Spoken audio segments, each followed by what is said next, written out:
What's up guys, I'm James, and welcome back to the Great Gambino Watch Reviews. Today we are going to be taking a look at the Seiko SSC909. This is not a piece from my collection, it was lent into the channel by my friend Marissa, so I want to say thank you to her for allowing me to take a look at it.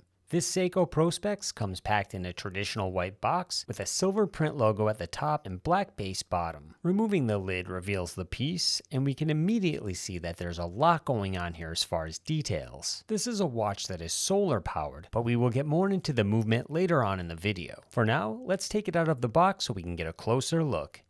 The SSC909 is limited to 10,000 pieces and costs about $700. There are other non-limited color variations of this speed timer such as yellow sand, navy blue, black, and white. When it comes to the limited 909, Seiko chose to go with a light blue sunray finish on the dial as a representation of a crystal trophy honoring the challenges that athletes endure. Seiko states that it has special coloring that combines elegance and sportiness. Real quick, I'll give you the measurements. We have a case width of 39 millimeters. Lug to lug is 45.5 millimeters. If you want to change out the band, it is 20 millimeters. And we have a case thickness of 13.3 millimeters. There is no stamping on the crown, but it has a really cool sunburst effect from the center, and this is surrounded by a nice deep coined edging.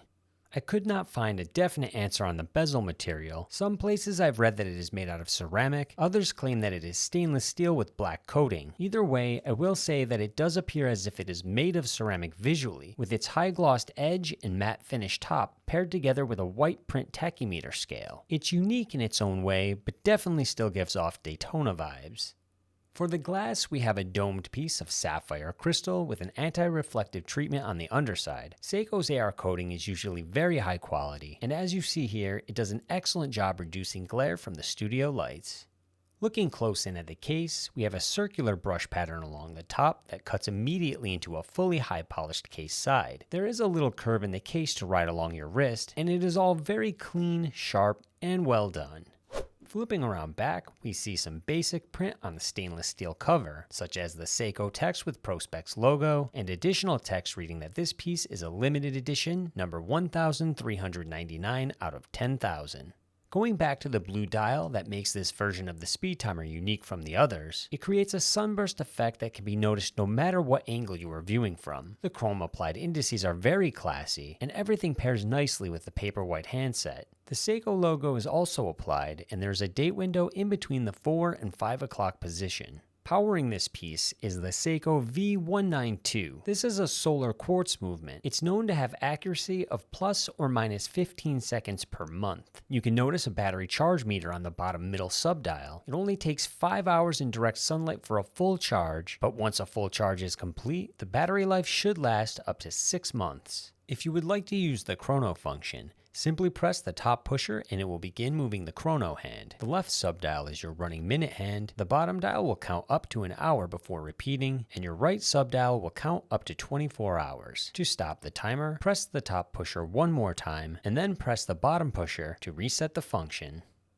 The 3-link stainless steel bracelet is unique because the center link looks to be ion plated, giving it an almost gunmetal finish that kind of reminds me of my Seiko Samurai SRPB55. We have a small even square clasp with the Seiko branding stamped and surrounded by a clean vertical brush pattern. It opens with a double push button release, and on the inside is some nicely milled parts. There are 2 micro adjustment slots, and the side of the links are all high polished. But let's go ahead and look at the Lume. As expected, we are looking at Seiko's proprietary Lume Bright. There's not going to be a ton of it because the markings that have been coated are all small, but we do have illumination on the hour, minute, and chrono hands, as well as the 12, 3, 6, and 9 o'clock indices. It's going to be very bright, but due to the lack of size, it may become hard to read once into the later hours of the night. Here is a side-by-side shot next to an American quarter to give you a better representation of the scale.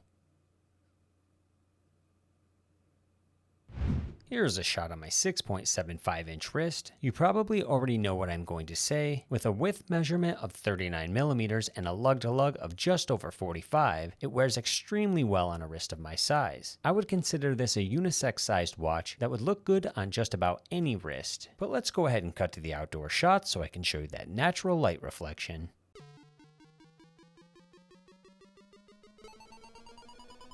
Gambino!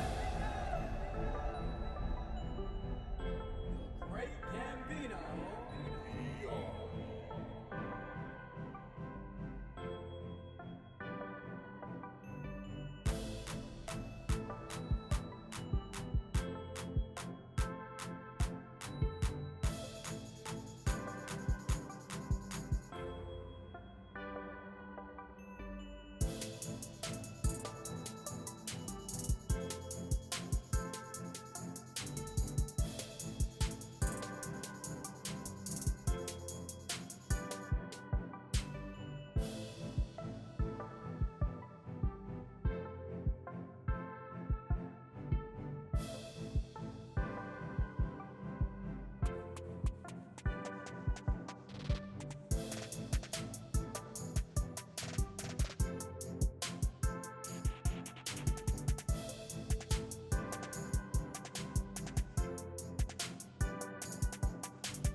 So that is going to wrap up this quick review of this limited edition Seiko SSC909. If you did enjoy this video, please click the like button as it really helps me grow the channel and lets me know you are enjoying the content. I appreciate that you stuck around all the way until the end, and I will see you in the next one.